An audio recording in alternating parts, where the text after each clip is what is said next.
Pada satu petang yang sunyi, bumi di sini runtuh, dan bersama runtuhan itu ratusan nyawa berubah selamanya.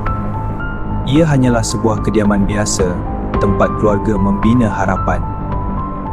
11 Disember 1993, hujan tidak berhenti dan tanah mula memberi amaran. Dalam sekelip mata, sebuah bangunan rebah seperti kertas. Jeritan meminta tolong tenggelam dalam lumpur dan runtuhan.